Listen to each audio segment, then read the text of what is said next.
And I always forget this cool stuff. Okay, so once again, thank you for joining us today. Today is our third installment of Road to Professional. And today we have projection designer, Jeff Sugg. Thank you very much for coming, Jeff. Hello, everyone. Thank you. He is an award-winning designer with over 20 years of performing art experience. And I must start with saying that he was just nominated for Tony Award for his work on Tina on Broadway. Congratulations, Jeff. Thank you. Thank you very much. Yeah, and he has designed, as I mentioned, Tina on Broadway, All My Sons, Charlie and the Chocolate Factory, Sweat, Bring It On, 33, Variations, and many others. He also received Lucid Hotel Award, Obie Award, the Bitsy Award, and Henry Hughes Design Award. So just amazing credential, and I'm very honored to call him a friend. And Jeff and I go back. I don't know how long. I mean, was the very first show was Endless Cinematics? Is that the first one? Probably, yeah. I mean, did you do the other one, Dennis Cleveland? Did you do that? No, Dennis Cleveland was at University of Illinois, so I was at Florida State then. Yeah. So then Cinematics it was. Yeah. So that was what, 2005? 2005. Yeah. So something like that. Yeah, we go way back, and yeah, I'm just so proud of your achievement. Just again, congratulations, and hope you get it.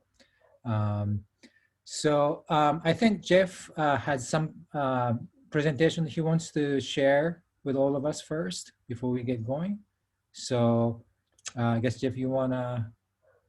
Yeah, I got all sorts of crap that I can show you, but what I'm gonna do is basically, I have a 2-minute reel that's 5 years old, so that's how that goes. That I'll show you, and then maybe I'll talk a little bit about the trajectory of my career, and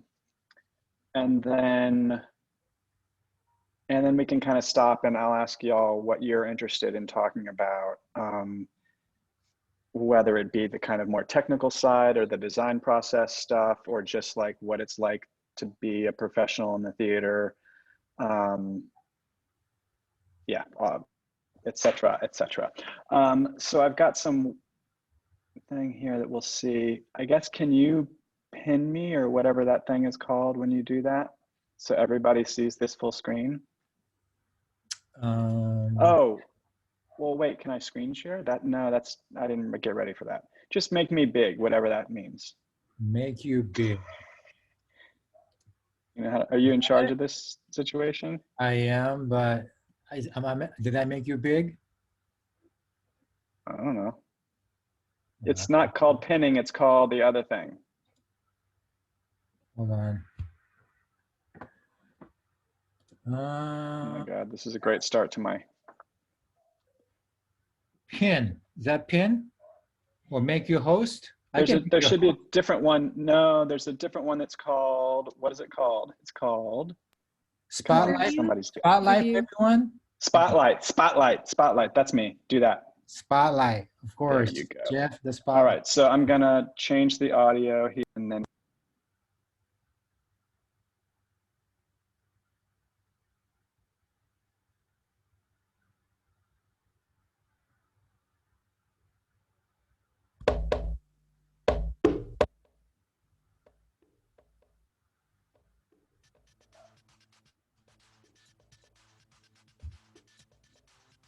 sound very small.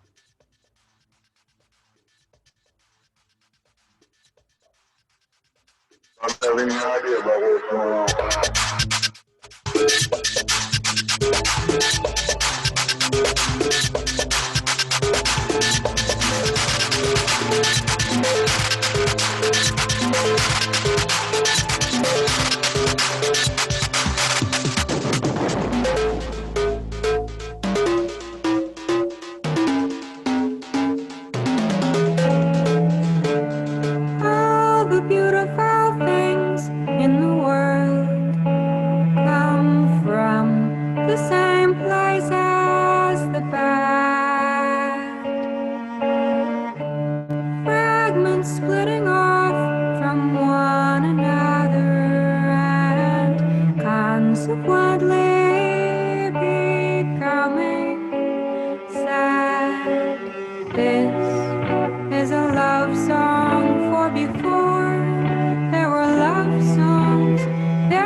This is a song for that time.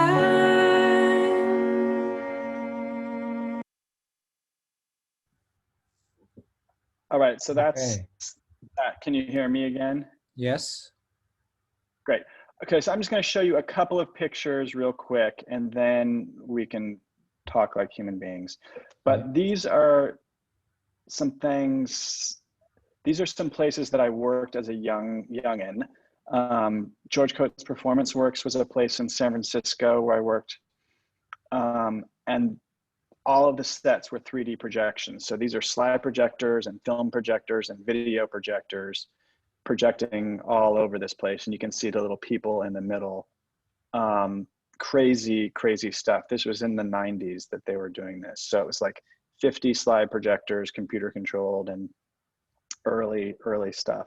This was the Wooster Group, another theater company that's still around, that's sort of the very sort of height of American experimental theater, arguably.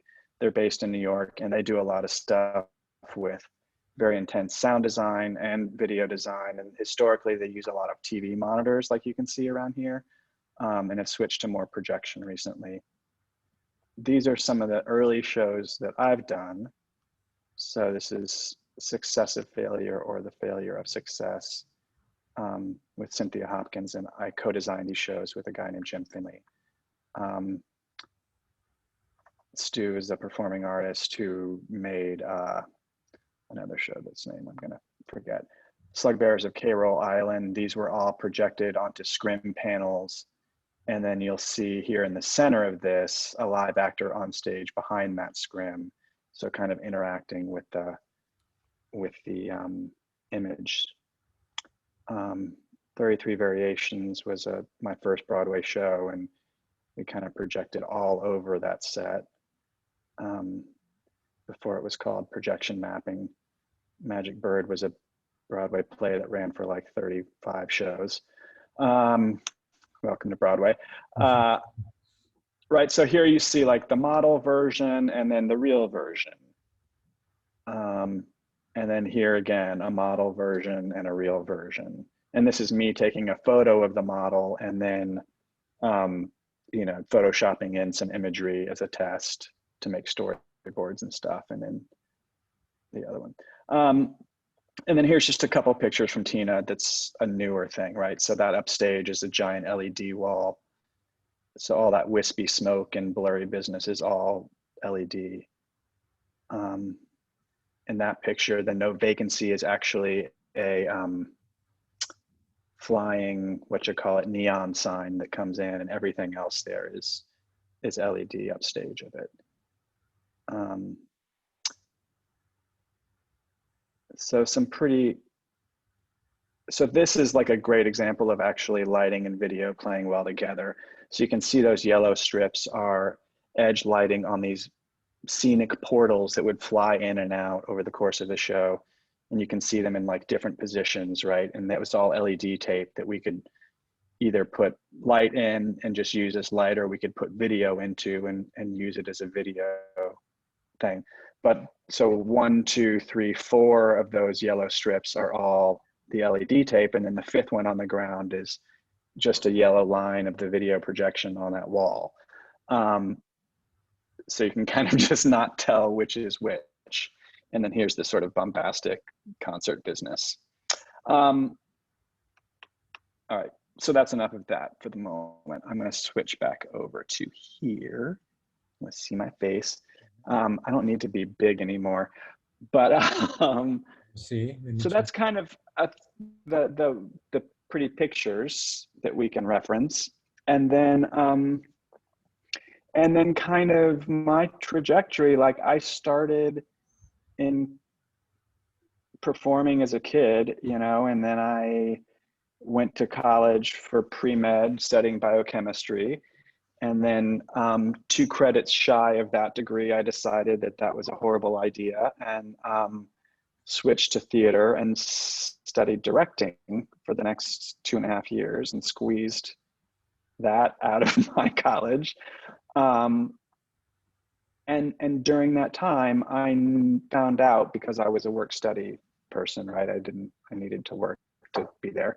And I got a job working in the shop, in the scene shop, you know, and then hanging lights for the shows. And it became clear to me that the technicians are always the ones that are paid, and not the designers, not the actors, but in every downtown weird corner theater show, in a garage, in a, you know, bar on the weekends or whatever, like the technicians are always paid. And so I got those skills.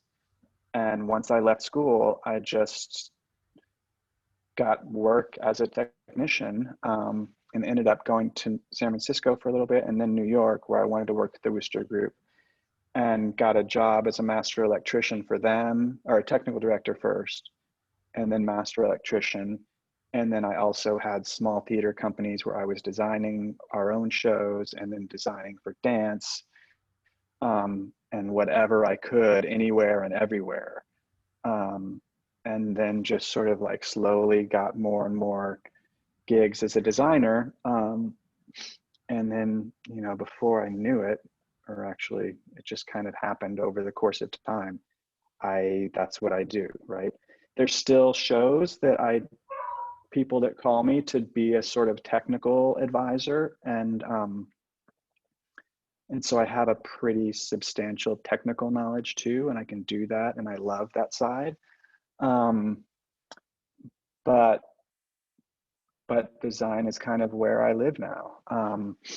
And I'll do Broadway musicals and Broadway plays, and then I'll do regional shows, and then I'll still do, you know, experimental things that are small and underpaid and seen by 200 people. And I feel like, you know, my goals were never to get to Broadway. And I'm not saying that there's anything wrong with that, but that just sort of happened. And you know, one of my mentors would always say, you know, follow the work, follow the art that you love, don't worry about the money.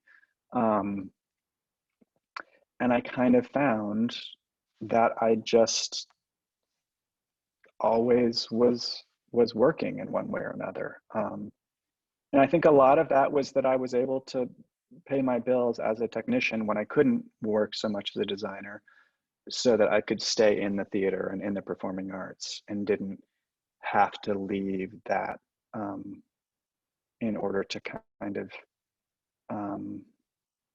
you know, make a living somewhere else, and then try to come back and get the courage to jump back into the theater, or get the time or the inclination or the, you know, not sleep to stay working in the theater. You know, and my professors early on were like, if you don't feel like you have to do this, don't do it. And I feel like that advice was very sound.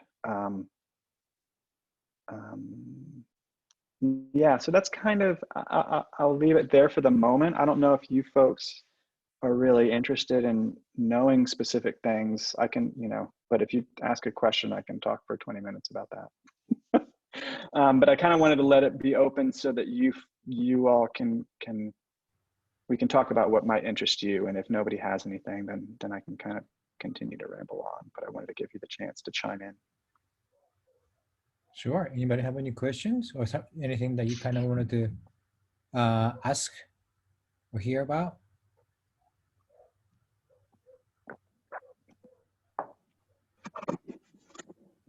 I sort of have a question about Yes, the Victor. process. Hi Jack, my name's Victor. Lighting writer, major at UTEP. But my question is more about the process of projecting.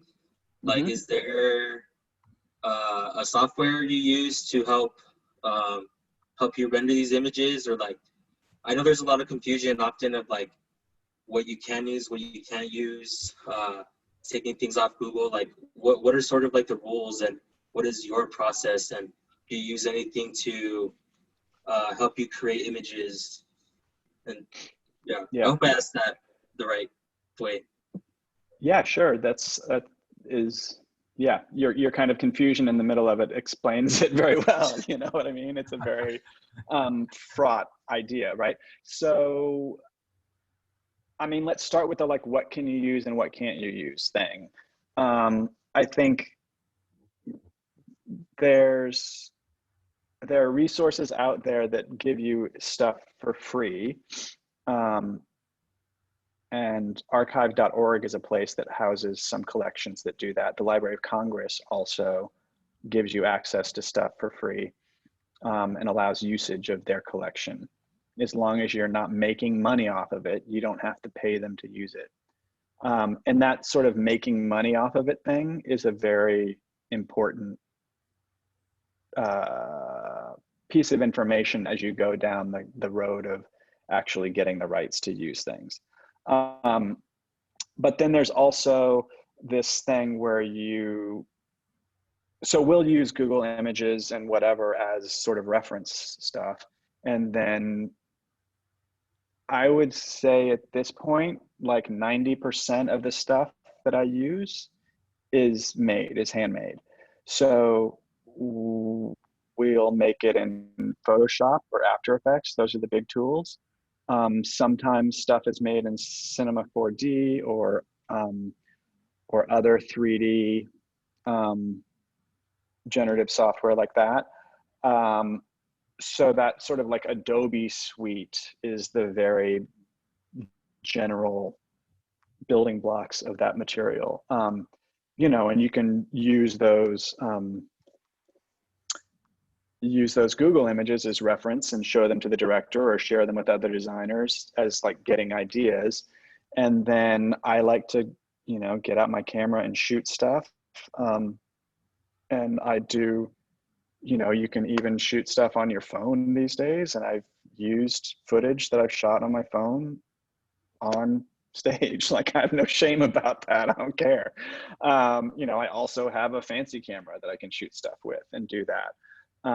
But it's really about, I think what can get really confusing and overwhelming, at least when I was coming up, was you kind of learn about a little of this stuff. Like, you learn about media servers, and you can get really expensive media servers to put all this footage together. And like D3 gives you control of tracking scenery, and you can talk to all this other stuff and be integrated with the lighting desk, and like all these crazy ways to put all the systems and kind of merge them into things. Like I was saying, pushing video files into the LED tape, you know, like all of that kind of convergence can happen and is very costly. But like, once you get used to using that, you can say like, oh, how do I go back and do a small show in a warehouse?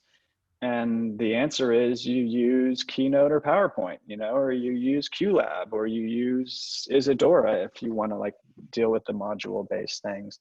So I think it's really important, Victor, to kind of keep an awareness of like what your like what the parameters are in which you can work. So if you've got your laptop and your phone and you know, an office projector that you borrowed from the college, like that's how you make the show, right? And so you don't then go and say, I'm going to take this 4,000 lumen office projector and blow it up to 25 feet, because nobody's going to see it, you know?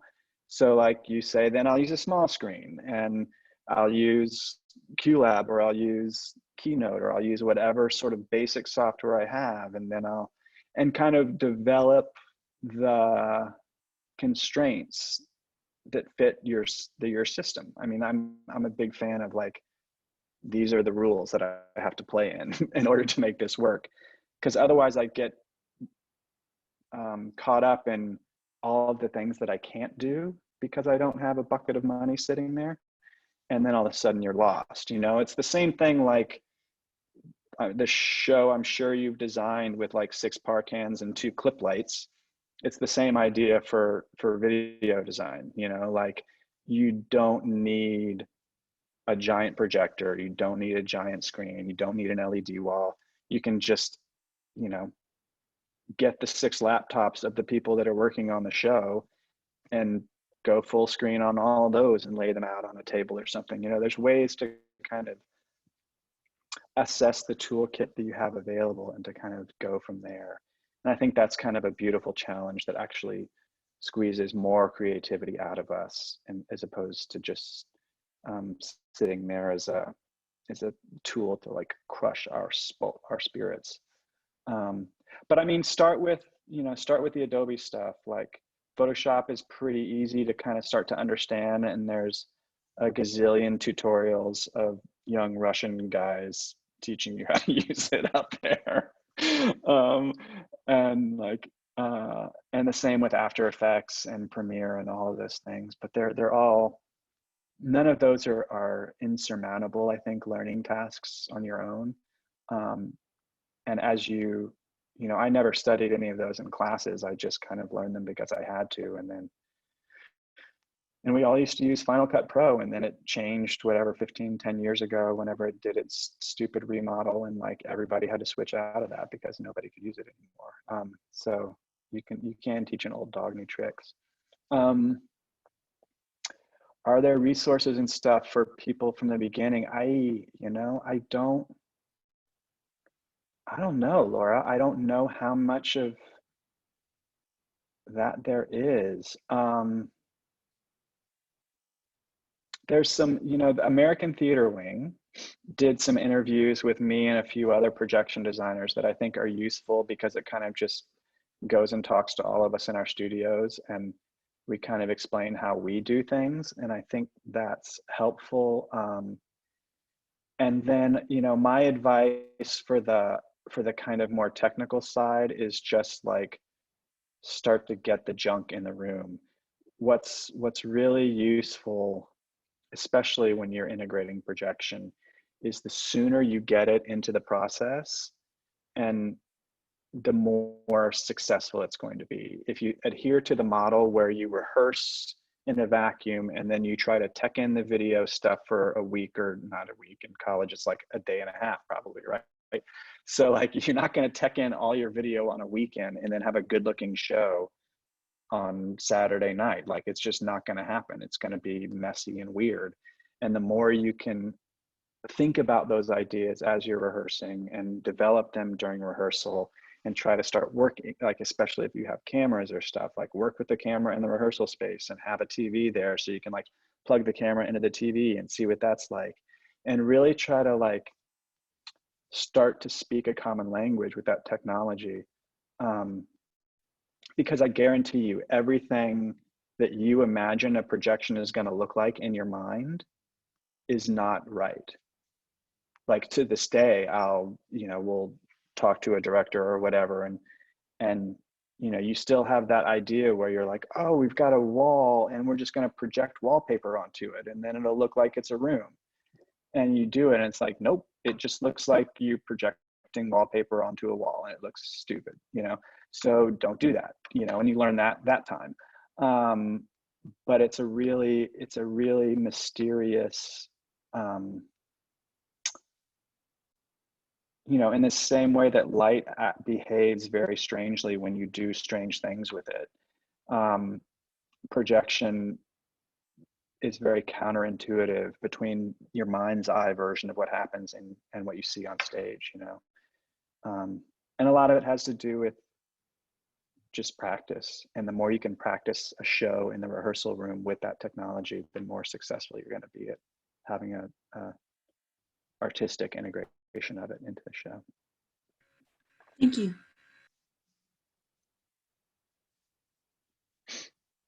I guess somebody's probably written a book though at this point, Laura. Yeah, well, as far as software goes, at UTEP we use QLab. Yeah. It is Mac based, so you do need Mac computer. Yeah. But it's reasonable priced, and I think it's pretty powerful. And there's a textbook, there's a book for it. That's I think is helpful. And those people that build QLab are notoriously good at helping. They have a huge, like, it's not called listserv anymore, but like whatever it is, where you all get there and ask each other questions. Mhm. The resources that they've created in that are really, really significant. And they also rent QLab for unreasonably cheap. So you can like rent it for 3 weeks for like $2 a day or something stupid Yeah. like that. Mhm. Yeah. Yeah, and what's cool about QLab too is it can do enough to like get you in trouble, but not much more, you know? Mhm. So you kind of have to be creative yourself in order to use it well. Um,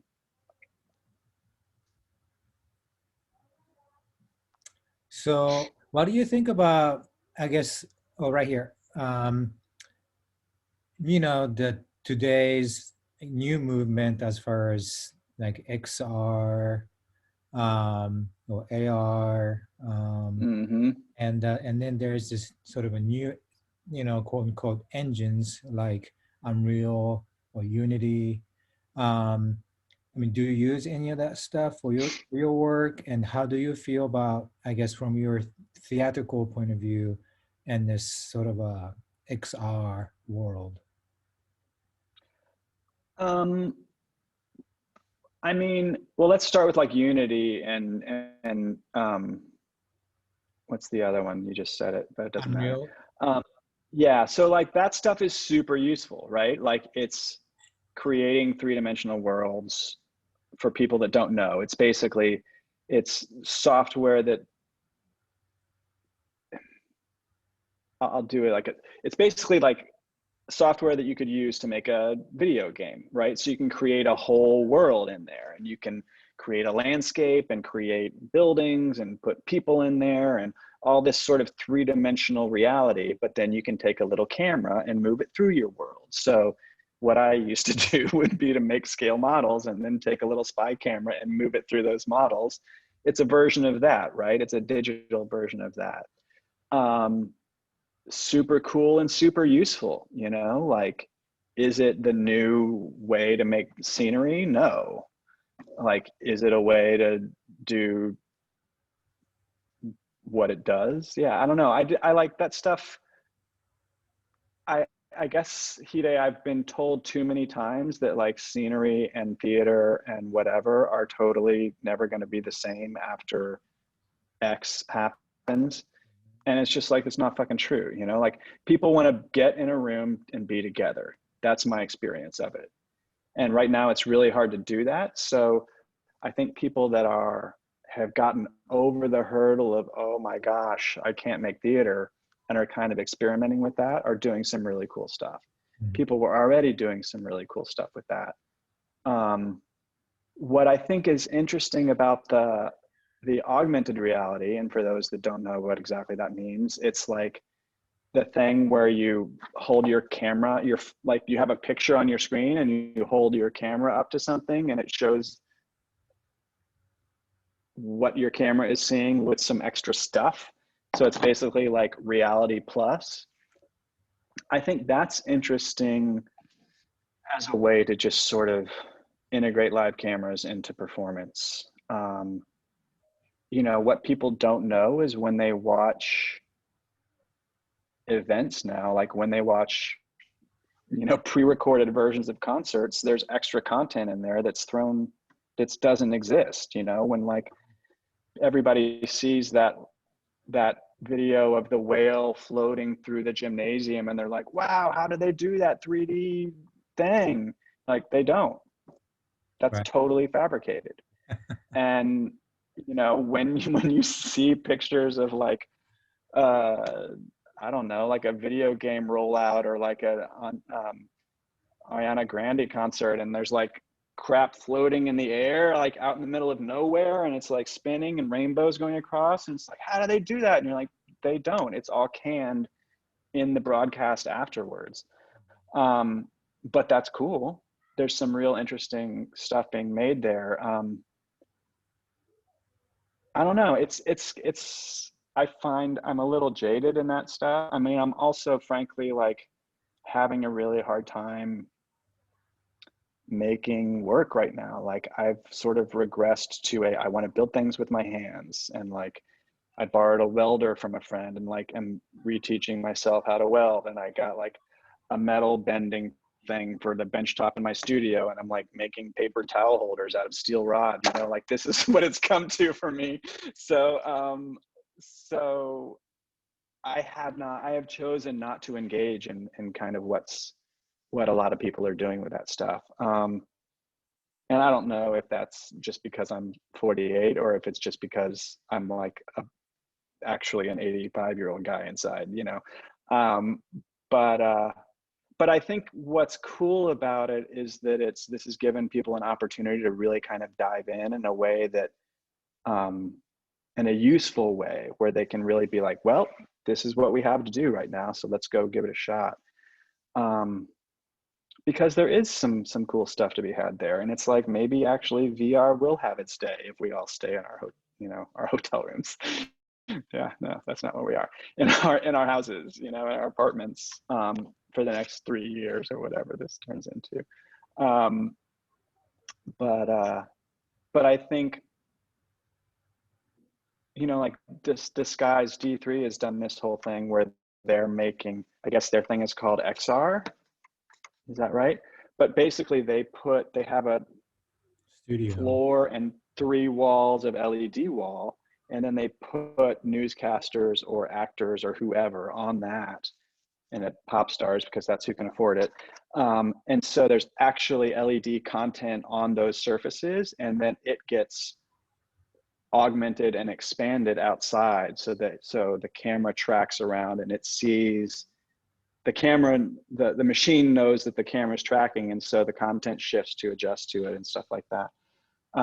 So that's cool stuff. But like we're already doing that in Broadway shows with motion tracking of people and of scenery. And you look at like our D3 workspace and you can see people if we're tracking them, but mostly scenery moving around in it, because all of the motion control systems are feeding data into our system and we're tracking all that stuff so we know where to project. So it's kind of like, it's a little bit of all of it's happening, and I think it's exciting to see what people try to push on it right now. Yeah. It's frustrating to me that all of that though is really happening with people who aren't being funded, you know. It's like nobody who has the money, none of these Broadway producers, none of the big regional theaters are realizing that in order to sustain themselves in the midst of this, it's not about figuring out how to take out every third seat. It's about how to make different work. You know, like you need to make work that's completely digital. You need to make work that's outside and gigantic. It's not like you need to figure out how to better ventilate your theater so you can put people back in there. Like that's not the solution. And it's frustrating to watch them sit with their boards of directors and just like talk about it amongst themselves and not ask the artists who know exactly how to do something different. You know, that's what we do for a living. We make things that don't exist happen. So I would really like some of those theater companies to like hold their hands out and open their pocketbooks to people that are doing some of this crazy stuff and see what happens. Yeah, that's a great point. Yeah. Yeah, it's, I guess a lot of us are, you know, we've been doing this theater thing for so long, and we're stuck to that tradition, and that's also the love of theater comes from that, you know, interaction with Yeah. live audience. But when we cannot have that, then instead of closing the door, how we can open it without risking people's lives or unnecessary sort of work. Yeah. Yeah, that's a great point, Jeff. I mean, it's interesting, the thing that I went to Scotland for 2 months. If anybody has any questions, jump in there. But I went to Scotland for 2 months to do this show. It's a one-man show with an illusionist. And there's a 30-member audience every night. And he's in an apartment in Glasgow. And I did projection mapping on the walls inside of the apartment.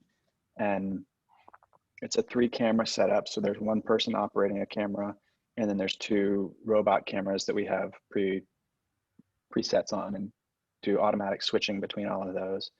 And then we built a video conferencing platform to present it. And so then we can take instead of using Zoom, because that wasn't cool for the people that were making the show, we made our own, which is just like, ugh. But it allows us to then take this grid of people and project it into the room, and then take it and put it onto mix it into the live cameras and stuff like that. And so we created this really interesting sort of amalgam of live performance and a digital thing where he can interact with each of the audience members. But then what's weird is this show is now on tour in a very sort of classic sense. He sits in Scotland, and the production team sits in Scotland, but the show is now in LA being presented by a theater there. And so their audience members buy tickets. And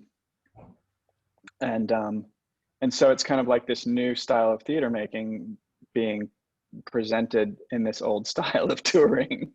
So it's a kind of interesting cross section.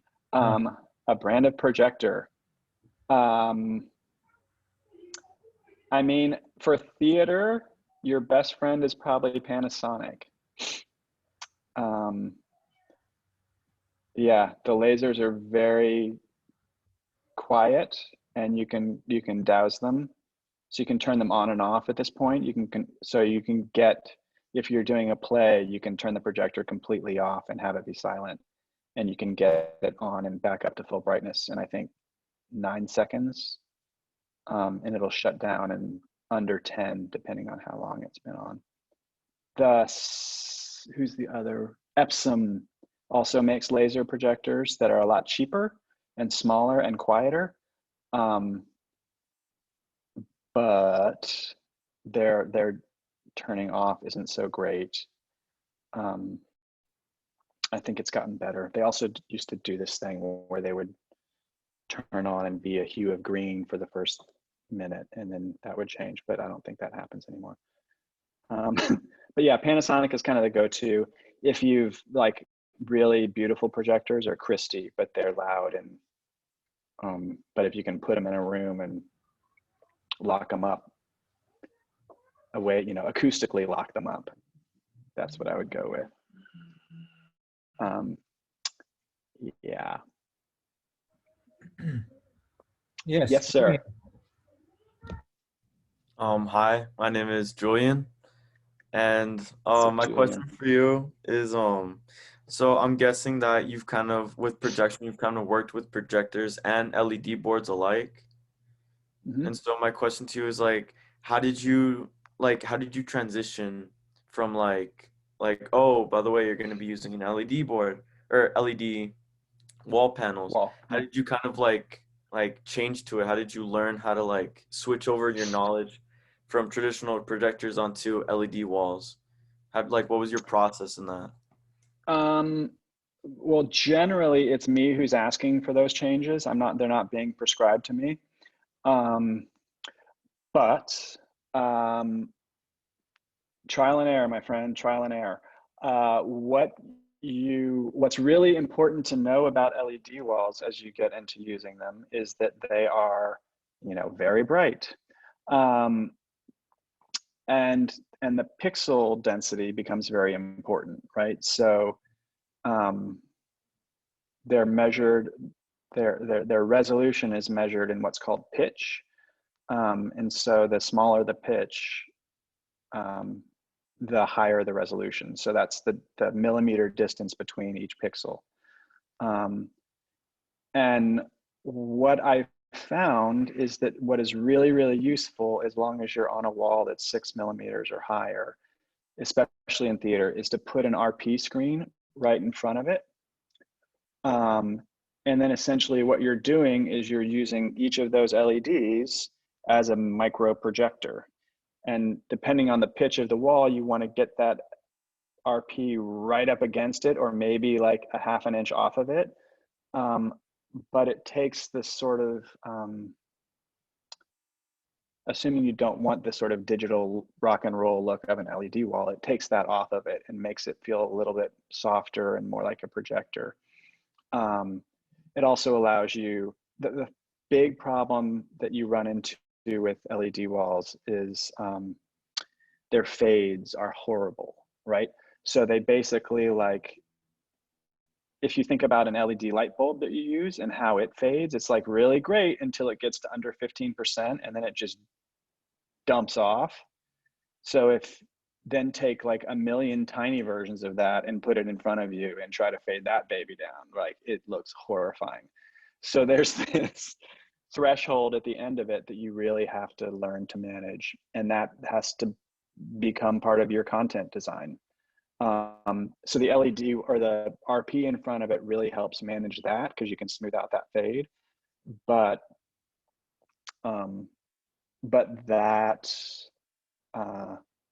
that is a huge problem, and you have to consider how you make your content and what it looks like in order to do that. And in the Tina production, basically all of my content was designed to be blurry as if it was out of focus in the background of a photograph, which is exactly what LED walls hate to do. And so we ended up doing a lot of work so with an LED wall, there's the tiles themselves, and then there's an LED processor, which is basically a thing that takes your DVI or HDMI signal input and translates it into what those LED tiles want to read. And so that piece of gear, as with everything, there's varying degrees of quality on that piece of gear. And if you get the really sexy ones, then your curve gets a little better. And then if you choose the right codec to put your content in, which at this point, the best codec for LED wall content is, it used to be HAP and now it's, oh my God. Dun, dun, dun. It totally vanished. It totally vanished from my brain. I was going to give you the secret ingredient and then it just exploded in my brain. What's it called? It's called Notch LC. And it is made by Notch, who are people who have created their own 3D software to build content. But that helps it a lot. But those are the things you need to work out. And it's even to the point where, like, there's certain shows that I was working on before Notch LC was put out where I created custom wipes so that you could wipe a piece of content out as opposed to dissolve it out, because the dissolves just look so crappy. And if you're trying to like dissolve out with a dark stage, there's nothing to hide it, and it's just horrifying to look at. So yeah, so that was been the biggest issue. And then, like every other type of technology, the quality of those LED walls, the quality of the processors, and the pricing of the pitch has just gotten so better in the last 10 years. So my first LED wall was 30 millimeter pitch. So the pixels were every 3 centimeters. And the last one that I used was 3 millimeter. And that's in 10 years. So it's been a big change over time. And you've got like rock and roll and sporting events and like corporate gigs to thank for that, because that's all they want, because lighting designers are screwed when they get an LED wall next to them because it's so freaking bright, It's like one, and that's yeah. And you got to be careful, because like in most theater situations, we run an LED wall at like 12% or under 20 to help it actually be attenuated properly next to the lights. But what that also does then is it makes the rate at which we get to that horrible looking fade much quicker. So you're kind of robbing Peter to pay Paul on that. And it's hard. So, putting other substrates between the LED wall and the audience is also great. Scrims are good. Bobbinet is also useful. But all that stuff you want to test with a specific LED product, because you can get really bad moire patterns with scrims in particular, not so much with Bobbinet, and that will shift based on the pixel pitch of the wall. So at 6mm, a Bobbinet's going to look fine, but at 4, it's not going to look good. So that's stuff that you want to R&D as you get through it. Yeah. Yes, ma'am. Hi, my name is Cassia. So my question is more geared towards your creative process, I guess. So I'm assuming you worked with like moving projections and things like that, or like video projections, I guess. So my question is, do you prefer to reference like images or videos, or do you like to go out and just get your own materials, like your own recordings to use? Or like, how does that work, I guess, is my question. How does your process go?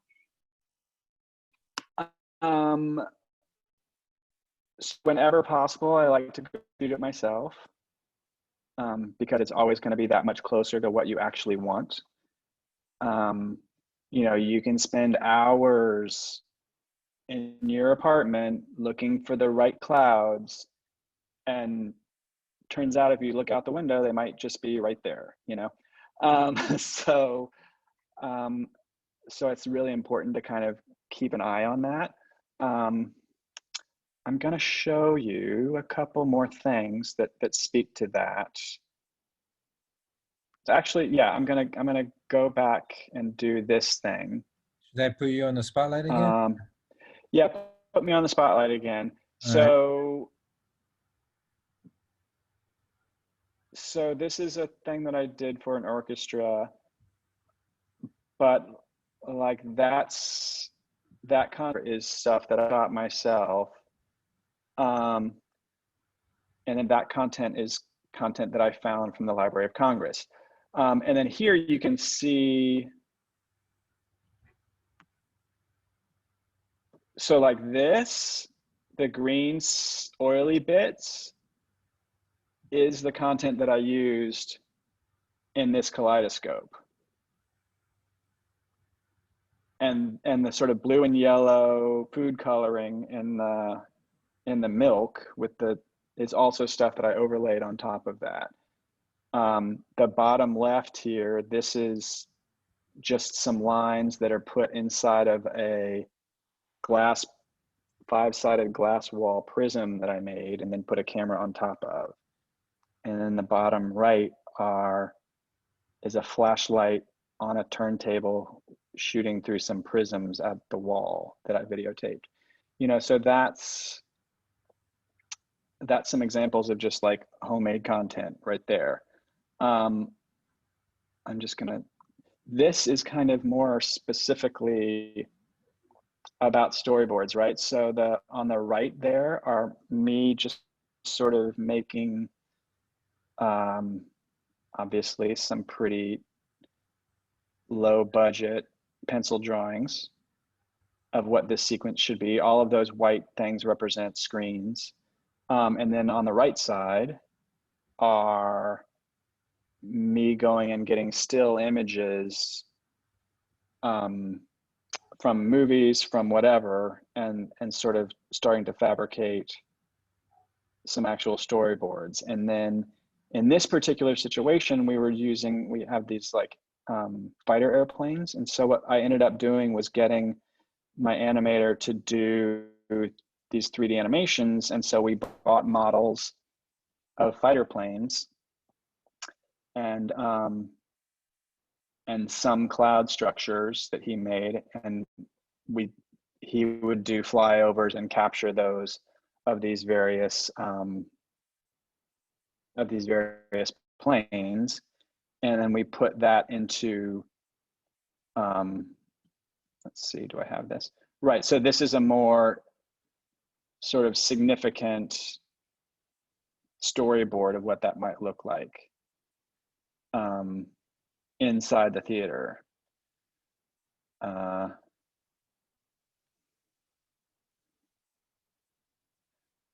still somewhat primitive in its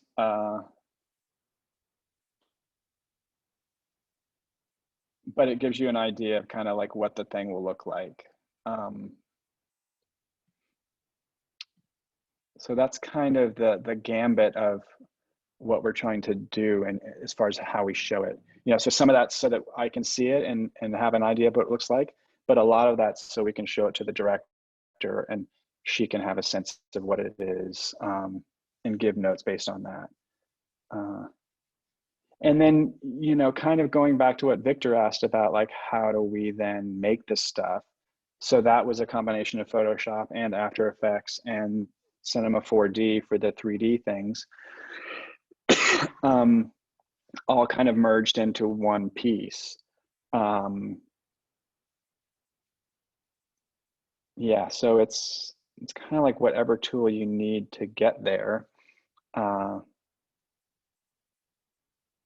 Yeah, let me see if there's anything else that might be useful for y'all to see. Oh, well, I'll just show you, okay, a couple of these. This next thing is the tech table setup as seen from the stage for Charlie and the Chocolate Factory. Couple computers there. And then this is the tech from Tina, as seen from behind. And then, you know, some of you may be interested in kind of these diagrams. Oops. Huh. You know, all these schematics are sort of like varying degrees of useful. Maybe it's not worth talking about that, but I don't know if anybody wants to nerd out in that particular way. Yeah, I can describe that stuff to you if anybody cares about that. But yeah, is that explaining it all? I mean, I think Kasia, if you can, like, the more you can just sort of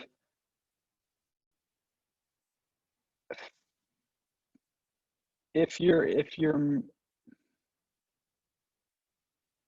it's like, find what's the best way that you express it, you know what I mean? Because I find a lot that, as you might have just noticed from the stuff that I've shown you, I obviously like to shoot things with my cameras. I like to do hand drawings. I like, you know, designed a show years ago in which it was all like, you know, still photographs of different things. And then I like had a camera shooting at that, and then I flipped them, and each scene was like the different thing, you know, it was like a flip book. And that's kind of how my artistic brain works. Now, you're going to be pretty hard pressed to find a Broadway musical that wants to look like that. So when I have to do those, it's important that I fill my team with animators who are capable of working in the aesthetic that is relevant for that particular project, right? And so I can hand them my hand-drawn sketches, and then they can take that and sort of turn it into something that's more aesthetically relevant. But I think it's really useful to, you know, it kind of is more clear than you would imagine, like what feels good and what doesn't, as far as like how you make stuff. Because there's going to be one way of making stuff.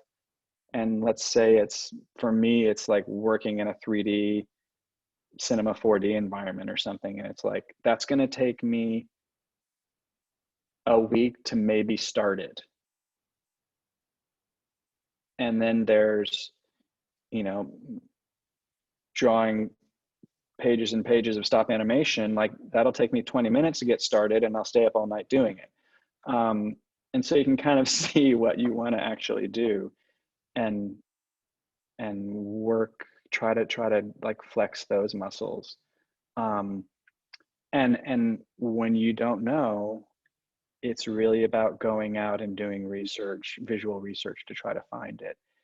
And I find, for me, like, it's more useful to, unless I'm looking for something specific, it's more useful for me to go to actual books. And so those are like art books, painting books, architecture things that I can just flip through and run into images that inspire me. You know, I'm a huge fan of James Turrell. I'm a huge fan of Olafur Eliasson, you know, like people that understand optics and understand line and understand shape as created by light. Because let's face it, that's what projection is at the end of the day, right? It's just like an over excited lighting fixture. And so if you can kind of keep that in mind as you make stuff, it's really great to kind of have fun. And then you've got, you know, like what inspires you, and then you'll have an idea based on that. But you know, there's also like amazing things to be done by just using a video projector as a lighting source, you know, and like having a, like get a little crappy projector and go into a dark room and take a camera and like point a flashlight at the lens and see what that looks like. And then like, you know, I can't tell you how many things I've shot against, this sounds, I'm not even gonna say that, against like a piece of sheet metal or something. You know, what I was gonna say is the aluminum doors in a bathroom, like that sort of brushed aluminum, those are like really great reflectors, you know.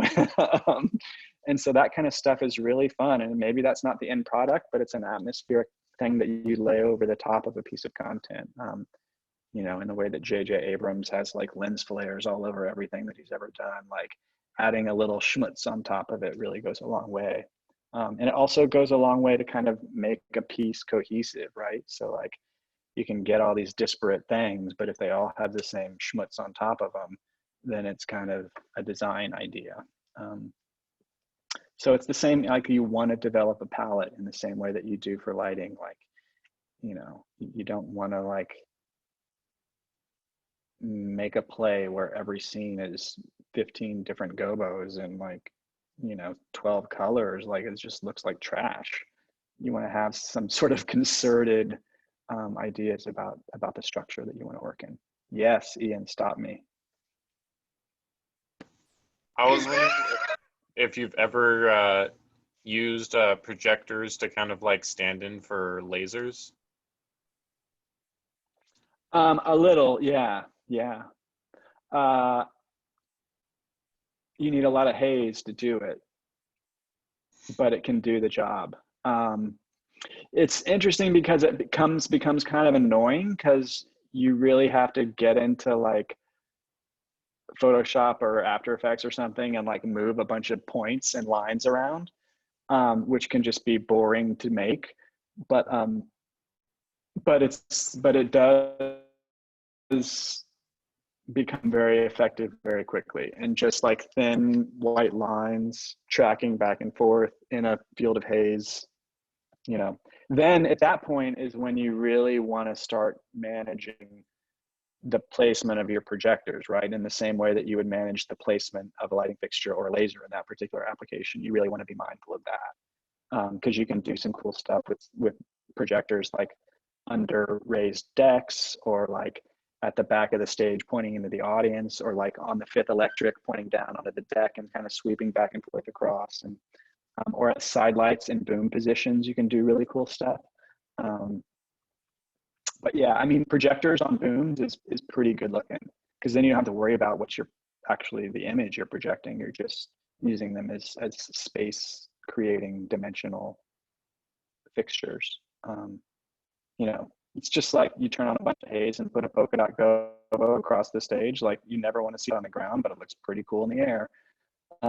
So things like that, yeah, it's a lot of fun.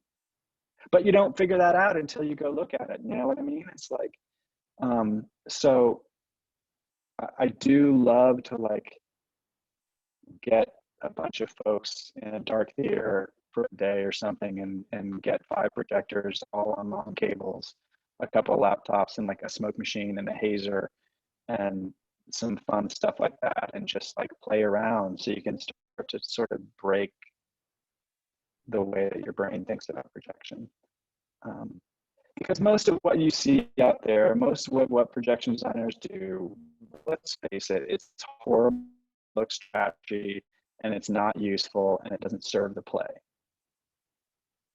I think that's pretty much common knowledge at this point. So like the first question is like, what am I doing here? Like, do I need to do this? Like, are we important for the dramaturgy of the show? And if you can answer that question with the affirmative, then you're in the right place. But I think, I guess that kind of speaks back to what you were saying, Hide, about like, from like all this, utilizing all of these weird gaming tools for this stuff. It's like, you know, Andrew Lloyd Webber 20 years ago spent a gazillion dollars making The White Rose or whatever that show was, that had a, you know, full curved psych projection wall around a circular stage, and it was all 3D rendered scenery, and just like, it was a total flop, and the audience was puking all the time. Like, that's what happened. And so it's really like, okay, am I making a show about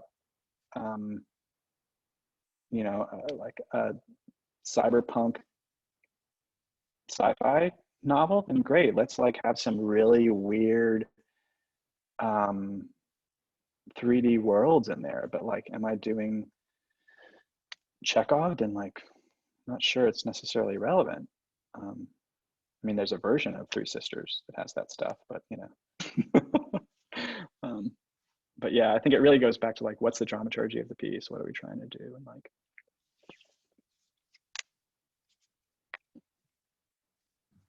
Okay.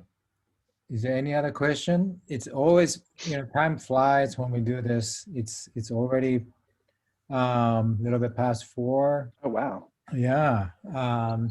So anybody have any questions? We have maybe another have a 10, 15 question. minutes. Yeah, Sarah. Hi, I'm Sarah, and I'm a theater education major, and my interest is in directing. So I have a question for you about the relationship, like between the director and the designer. Like, what are some of the most important things in that relationship for you?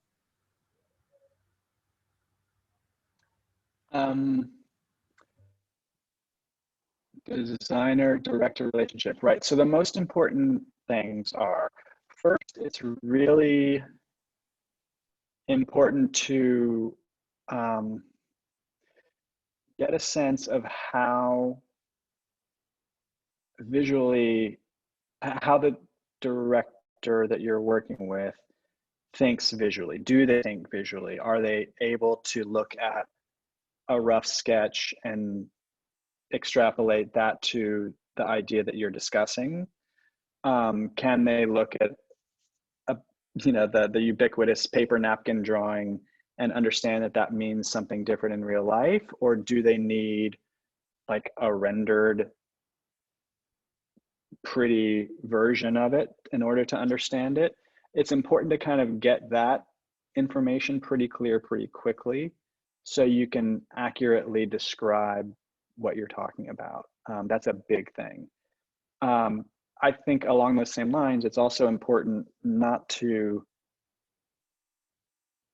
create false expectations by doing a whole bunch of Photoshop renderings that are actually never what it's going to look like. You know, it's the same thing where you guys add some beams into it to make it look cool and sexy, and it's like, is it going to look like that in real life, or is that just to make a cool drawing? You know, so especially when you get into the making it for content, like making content renderings, you can really dig yourself in a deep hole. Especially if you're working with projectors and everything's really bright in the rendering, and then you get it on stage and it's like, can't see any of that. So that's the thing. I think what I found is that doing what I first saw with costume designers and what I think they call mood boards, of just like color palette and pattern and geometry and shape, and developing a sort of common basis of research that you and the director share, and that you and the scenic designer share, because she or he is also an important part of that connection. So it's really about figuring out what can be your artistic shorthand. And then I think it's really useful to kind of have a sit down about the sort of dramaturgy of the show so that you can understand the arcs that the director is trying to illustrate too. Because I like in the way that operatic composers have sort of motifs for all the characters, and and different versions of the motif for when the character is sad or when they're happy, like all those sort of modulations of the same music. Those kinds of tools are very useful for projection and imagery, so that you can like have things that tie the show together. And they don't necessarily need to be obvious, but they're things that help you develop a visual language that makes a cohesive structure for your work as a designer. It's like that palette that we're talking about, so that you have a very like pristine intention, because that's going to get thrown out the door and just like destroyed once you get into tech, because like everything that you made before tech will not get used in the show. I guarantee it. So just like kill all your babies, as they say. And like, and share the stuff with the director, like let them see it. For 10 years, I didn't want to show a director anything until it was perfect and totally done. And you get in a lot of trouble. A, because they don't know what you're doing. B, because you're going to change it anyway. So you might as well show it to them before you're done with it.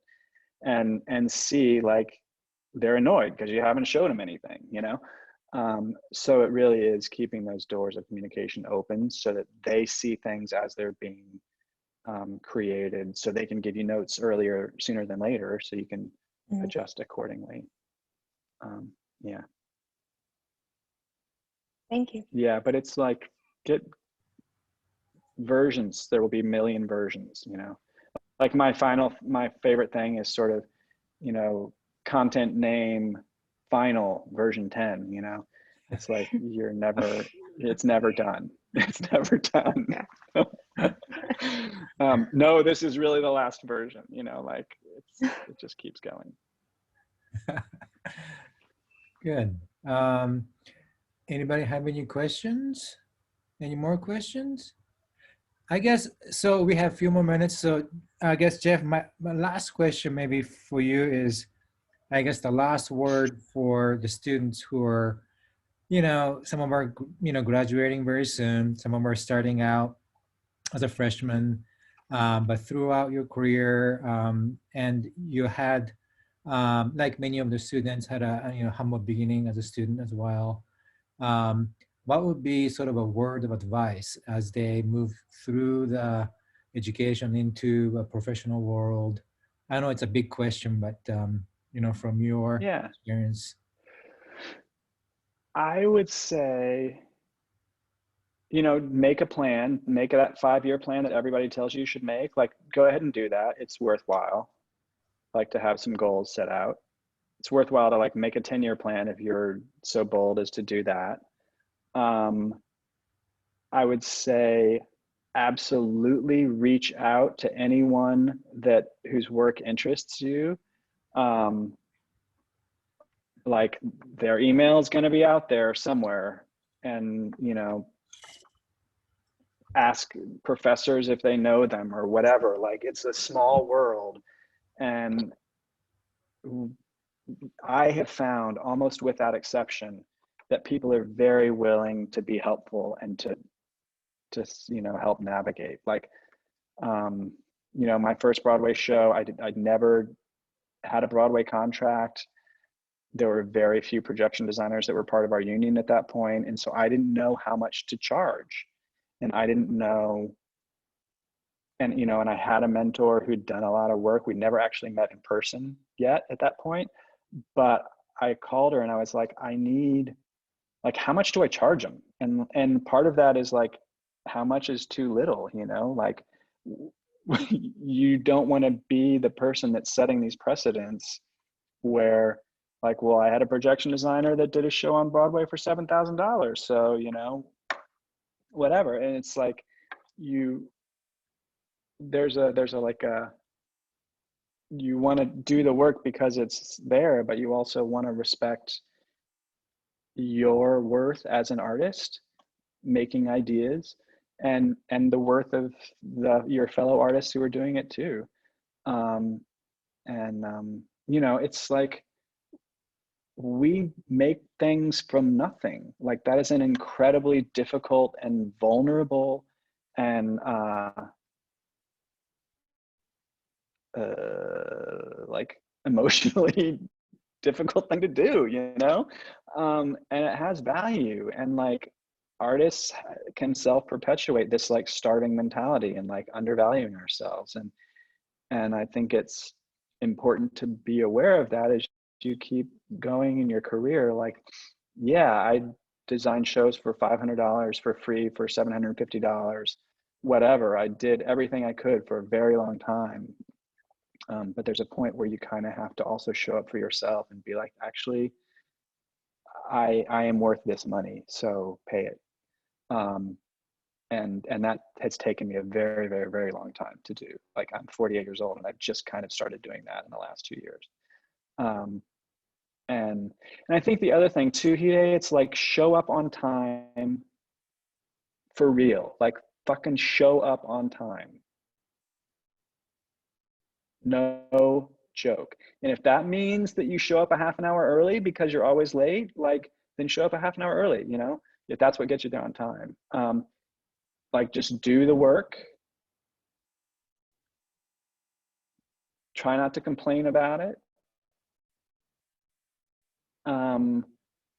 And when you don't know how to do it, like ask for help. Don't just go around pretending like you know how to do stuff that you don't know how to do, because it's really, really easy for people to help you, and it's a real waste of time if you're just like telling them you know what to do because you think that's what they want to hear. Like people don't want to hear that. They want to get something done. So it's important to like cop to that if it's a thing. And look, people that get in the theater are extremely ingenious. We're very smart. We're very like capable people. You tell us how to do something once or twice, and that's going to be kind of it. Generally, is what I've found. But it's kind of having that willingness to say, actually, I don't know what that is. You know, 4/0 cable. I don't actually. What's 4/0? Oh, it's the fat feeder. Okay, great. Now I know what 4/0 is. You know, so it's that kind of stuff. I think is really, really useful. Yeah, it's crazy. It's like a crazy life to choose, but it's pretty fantastic ultimately. Yeah. And those of us that have been blessed to like make a living doing it, it's really like, it's pretty magical. You know, and like being in a tech and having that moment where you're like, we just made, that's it. That's the thing. Like that 3 seconds or that 12-second transition or whatever, like that's the magic right there, you know. It's pretty cool. Scary though.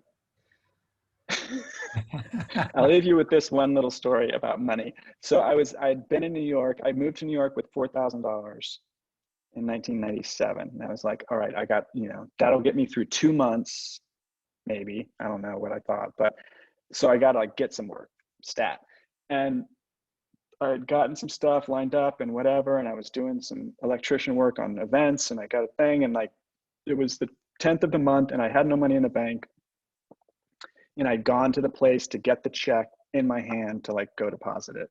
And I was walking back from the theater, had the check, was going back to my apartment. I got into my apartment and like, I reached in my back pocket and it wasn't there. I was like, oh boy, okay. So that's not gonna go so well. And I turned around, went back downstairs and like started retracing my steps. And I found the check on the ground between 2 parked cars in the gutter. And I was like, all right, I'm gonna keep doing this. You know, and I've had versions of that thing happen over and over again where it's like, okay, I'm gonna stop making theater because I haven't gotten a call in 6 weeks. And, you know, and then you open your email and someone who you never thought knew who you were has been suggested to call you, you know, and like all of my work has been word of mouth. So that's like why the show up and do your work and like have a good attitude is really useful. So Yeah, very it. good, Jeff. That was very good advice. Show up on time. That's just it's it's basic, nuts because but I'm telling you, like people just don't. You know, and like when they cut the crew down from 12 to like 6, they're going to keep the people that show up on time, you know. Mhm. That's So very true. That's very true. Okay, so it's about that time.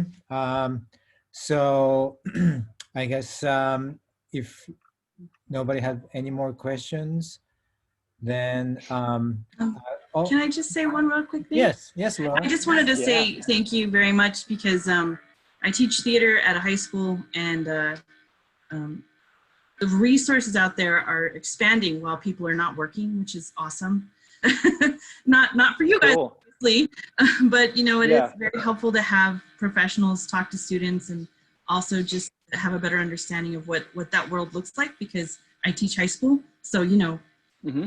Yeah. experience you guys experience. So I just want to say thank you to both you and Hide for doing this and taking the time out, because I research every single day of my life just so I can teach kids theater, and it's really hard to find stuff. So when I get opportunities like this, it's awesome. So I just wanted to say thank you from the bottom of my heart, and just thank you. That's it.